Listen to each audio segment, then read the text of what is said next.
As you come to the reading and outlining portion of this course, which is at the beginning and middle, there's two major bulk reading assignments and two major outlining assignments, the first half and then the second half of the book of Romans. I want to help you think about outlining and good practices for outlining. And I do this for the courses so that you can, for the Bible courses, so that you can be have good practices so they can be easier for you. So let me go ahead and go through a couple good practices with outlining. Maybe you've seen this before in another class. Pretty much the same content as the other videos for each of the other classes. So, but this one's specifically for Romans. Now, as you look at the book of Romans, we are actually going to give you the major division and section outline. Those are the two bigger breakdowns of any book, and then you're going to fill in the segments for those divisions. So you're going to further divide those pieces up into smaller pieces. Okay, so we've got the book of Romans. I just want to walk through with you how I do it so that you can be familiar with good practices. I've outlined every single book of the Bible when I was a student and then here at the Bible College. And then additionally, I've gone back and redone most of my outlines. Not quite done redoing all of them, but I've done most of them, especially a lot of the, books like Romans and things like that. Super significant books. Some of them I haven't fully finished, but I'm working on all of re-outlining the entire Bible.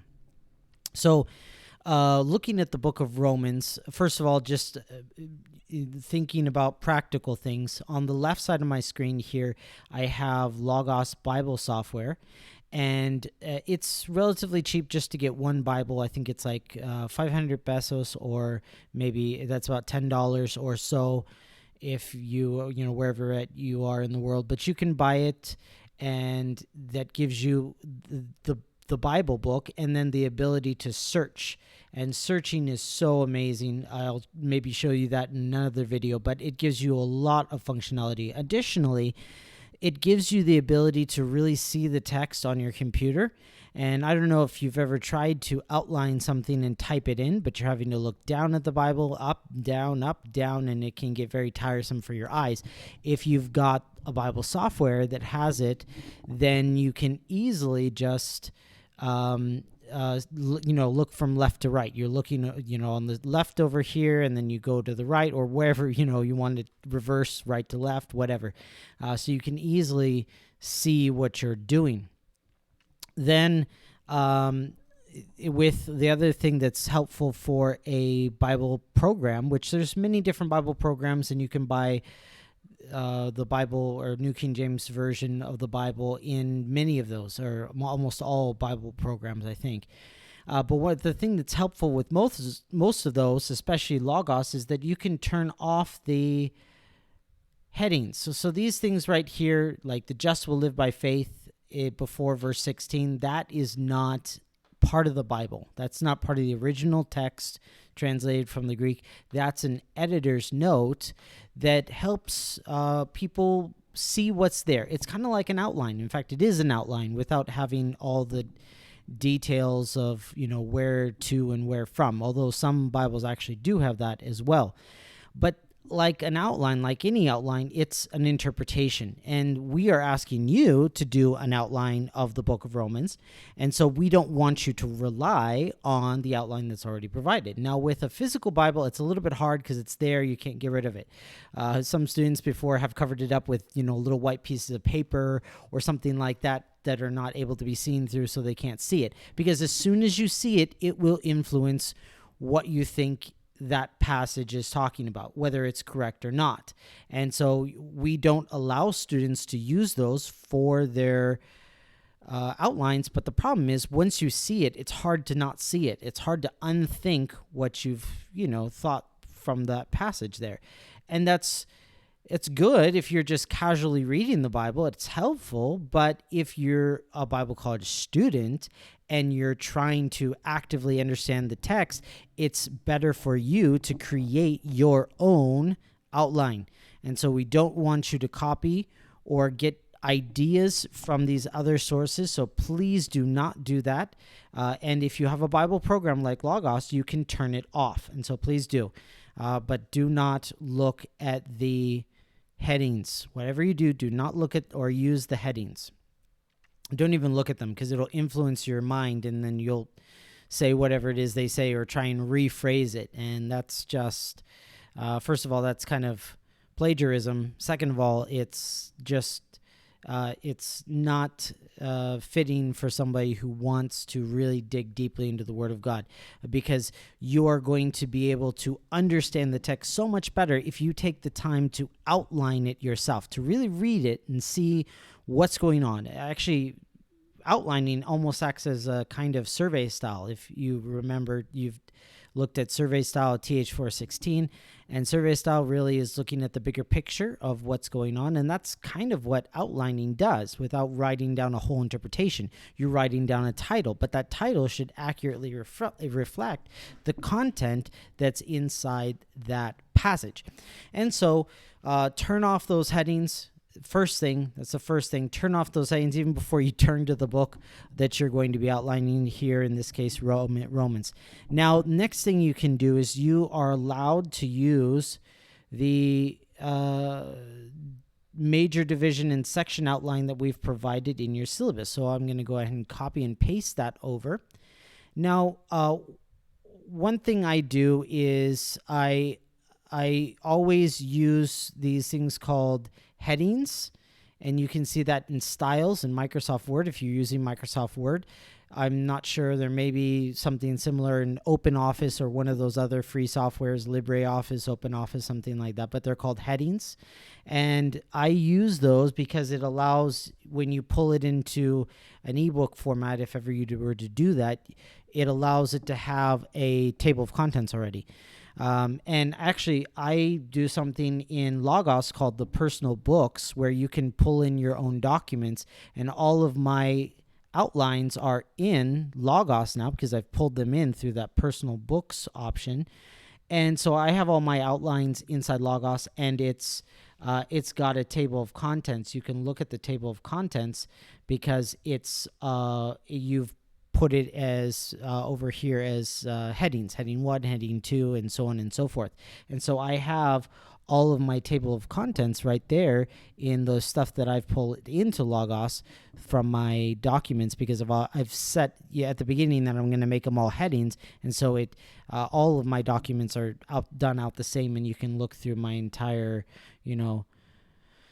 table of contents for all of my New Testament books. Look at my First Peter outline, and boom, then you can see a table of contents and put it, expand it and all that good stuff that you can do with table of contents. So I've done that already for all of my documents, and I'm just encouraging getting in a good practice of doing that, especially if you're going to use Logos, because it really is helpful to have your Bible software, to have your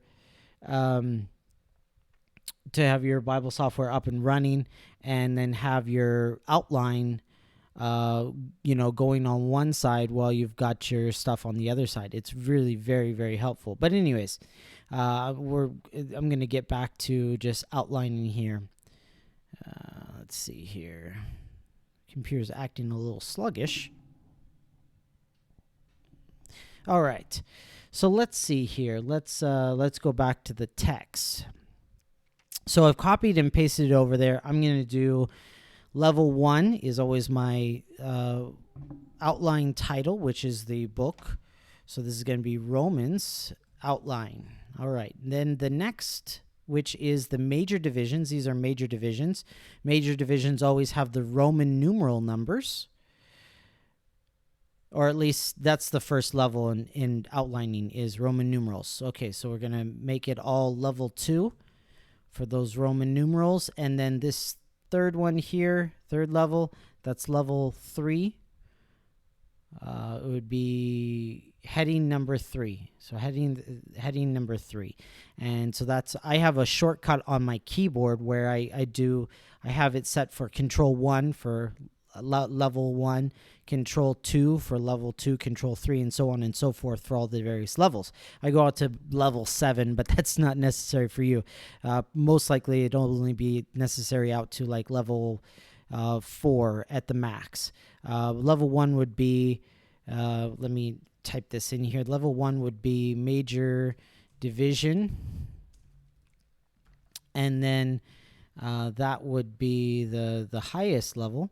Level 2, which would be section, would be section right there. That's the second division.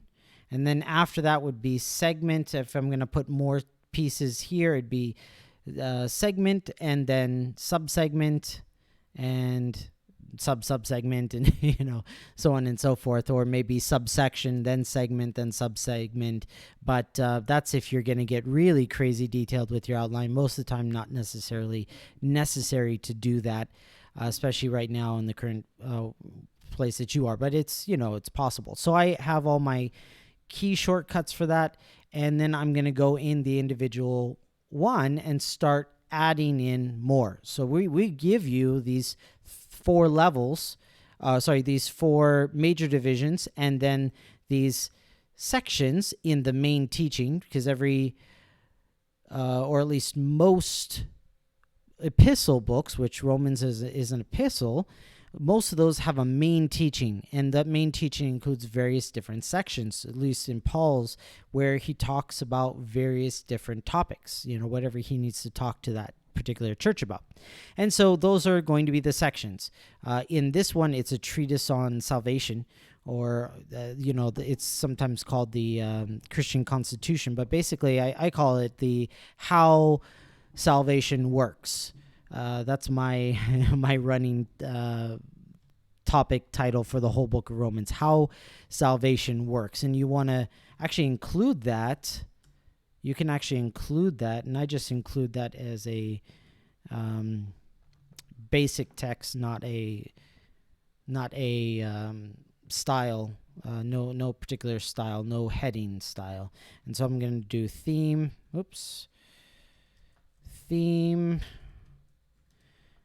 how salvation works. Now I've come up with that theme after reading and outlining the book.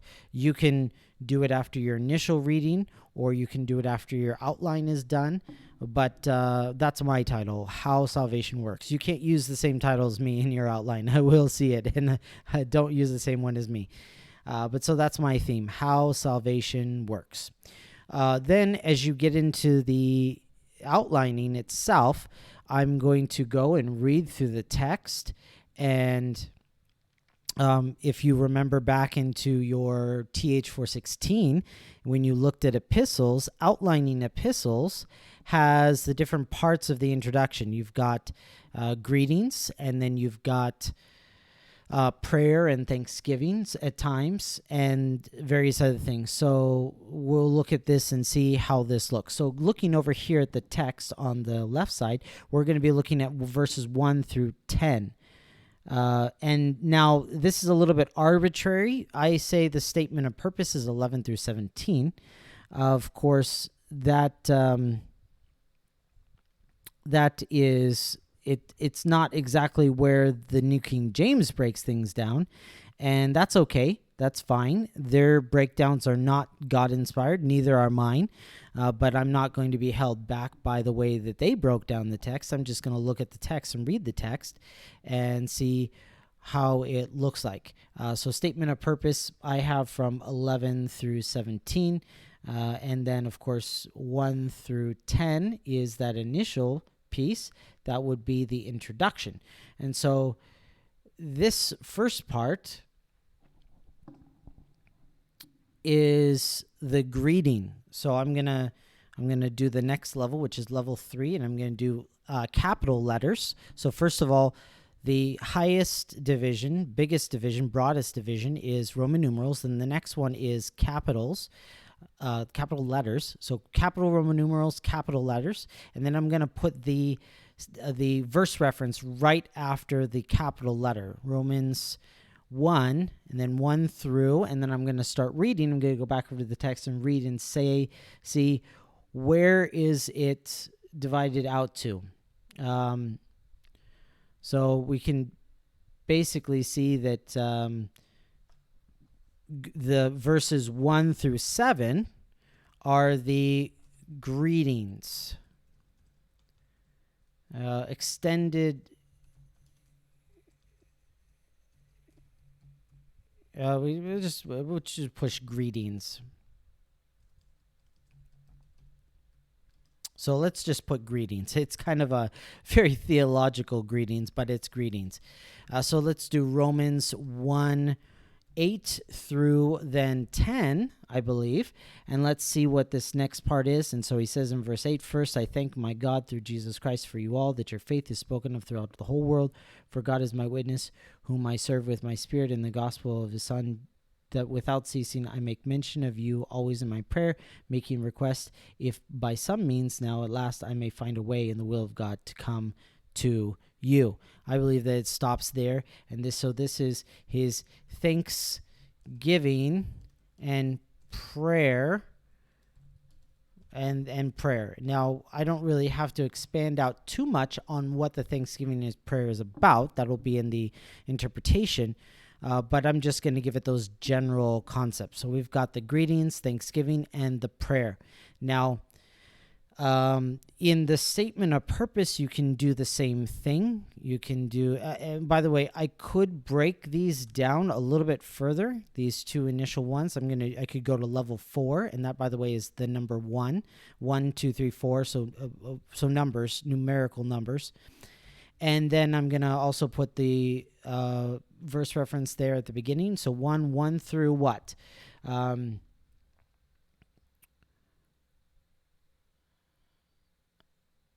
going to do,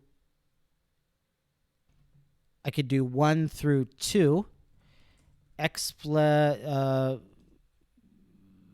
Let's see. Paul, a bondservant of Jesus Christ, called to be an apostle, separated to the gospel of God, which he promised through his prophets in the Holy Scriptures. I think it can stop there when you're looking at this, which this I would call a subsegment. So in this context, we're really skipping what would be section, and we're moving right to segment because the major division is so small. In fact, you could actually call this more of a section than a major division, but for the sake of things, I'm going to call it a major division. And then the next thing would be segment. So we skip section. So greetings would be a segment, and then this would be a subsegment. By the way, you don't have to list what they are in your outline. I'm just doing that for your benefit so that you can see what it would be, technically I'd categorize it at. So really, the verses 1 through 2 talk about who Paul is, explanation of Paul's identity. So we could call explanation of Paul's identity, Christian identity, maybe Christian identity. So explanation of Paul's Christian identity. That's a subsegment. Now I'm going to do another one, and that's Romans 1:3 through, let's see where it stops. Concerning, so we're talking about the Holy Scriptures, but so now it kind of switches to the Holy Scriptures. That's a further explanation of the Holy Scriptures as it relates to Paul's Christian identity, because he was separated to the gospel of God, which he promised beforehand through the prophets and the Holy Scriptures.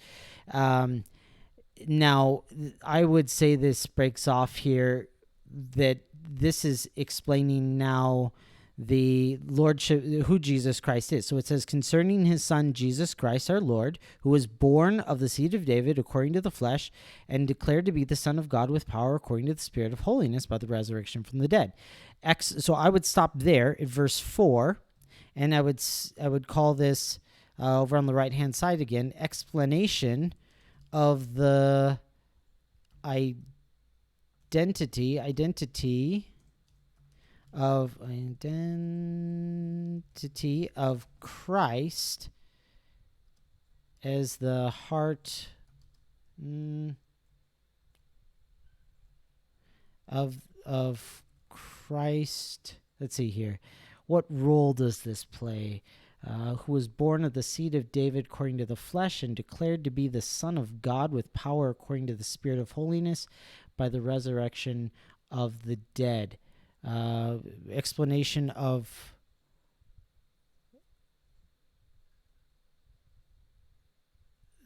Christ as Christ's identity as the center of the gospel message. That's a little bit long, right? That's a little bit of a long title, but it kind of accurately depicts what's going on, because it's explaining Christ's identity, who he is, but not only just explaining it just to explain it, but because that is the center of the gospel message. He's been talking about the gospel, which he's separated to, and Christ is the heart of that gospel. And so I'm really, titles do have a lot of interpretation, but I'm really showing what the major concept of this passage is. Now, at the beginning, you may not be so good at doing that. Try and give the best title you can, but you can't spend forever on these titles. Someday you can go back and rework your titles, and that's fine. That's great. But you can't always do a perfect title right then. It might take too long. So I'm showing you, what could be, but not necessarily right now for your titles. Don't make it too long. It shouldn't be longer than a short phrase or something of a short sentence, not like a full crazy sentence, right? It's supposed to be a title, not a preaching, right? So we're just trying to describe what's going on here. Now verses 5 and 6. So we stopped off at verse 4 there. Go on. Oh, by the way, I made a mistake there. That should be not 1. That should be 2. So we've got 2 there. Now I'm going to go. It's still 4, level 4. So 3 now, and that's the third subsegment. That's level 4, third one of level 4 subsegment. Let's do chapter 1, verses 5 through 6. Seems like Paul's doing little couplets here. And so it says in verse 5 and 6, through him we have received grace and apostleship for obedience to the faith among all nations for his name, among whom you are called of Jesus Christ. So explanation of the calling, explanation of the calling for Paul and all believers. Right, so we've got we've got the explanation of the calling for Paul and all believers. Well, that's Paul and his companions and all believers. You could put that if you want, Paul and companions with all believers. And all believers, but it's a little bit awkward, so I'm just going to say calling for Paul and all believers. Explanation of the calling for Paul and all believers, because it really gives all of us a calling. Through him we've received grace and apostleship for obedience to the faith among all nations for his name. That's his calling. And then in verse 6, among whom you also are called of Jesus Christ. We also have a calling, right? Called of Jesus Christ to do his bidding in the world. So that's verses 5 through 6. We're coming up to verse 7 here. Let's do one more piece. Romans 1:7, and then what's this? Final statement of greeting to the believers in Rome, right? So we've got the final statement of greeting to the believers in Rome, and that's so that ends out the that first portion there, greetings, right? So now you don't necessarily have to be this detailed. These right here, these subsegments, that's kind of optional. It can help you really break down the text and understand, but it's not necessarily optional. You see the greeting right here, and you can go verse by verse through the greeting, although this will help you understand what's going on so that your in-depth charting in the individual verse is framed according to what's going on in the major topic in those several verses. And so it's better if you do it a little bit more detailed, but again, you're running up against the clock here. I think I gave you about a couple hours to outline the book of Romans, the first portion, and then a couple more hours to outline the second part of Romans. So really, you can't do this forever. So you just need to know how much is too much. And you could really get into a lot of detail there, but you got to know how much is too much. And so I've started to break things down. You can see I've broken down the first 7 verses. All of this portion right here, if you can note, is stuff that I've added, right? This is added content. It's now in the green. That's added content. The one in the white is the one that we gave you in the syllabus, so introduction and then statement of purpose. And this is added information. This is what you add. So you've got segment A, that's verses 1 through 7. Then that can be broken down into 4 more pieces, which are subsegments. Verses 1 through 2, verses 3 through 4, verses 5 through 6, and verse 7. Those are 4 segments for the 4 subsegments for the segment of verses 1 through 7. And then we've got the next segment, verses 8 through 10. And that one is just 2 verses, and that one we can't break down. Or at least it's a little bit more difficult to break that down. It's kind of one piece there, verses 8 through 10. Then after that, you get into the statement of purpose. So that's the basic way to outline for the book of Romans. I hope that this has answered a lot of your questions. If you had any questions about outlining, if you have any more questions about outlining, please don't be afraid to contact me, and I will be willing to assist you with whatever it is you need with regards to outlining, help you outline, not do it for you, but help you understand how to outline better if this hasn't been able to explain it well enough to you as is. So I'd love to talk to you if you need help, or even if you don't need help, if you want to chat about the book or chat about outlining or whatnot, that's great too. But so go ahead and start outlining the book of Romans and start getting started on the book. So the first portion, go ahead and look that up in your syllabus as to how much of the book of Romans you have to do on the first bulk outlining at the beginning, at the first chapter. All right. Have a good day and God bless.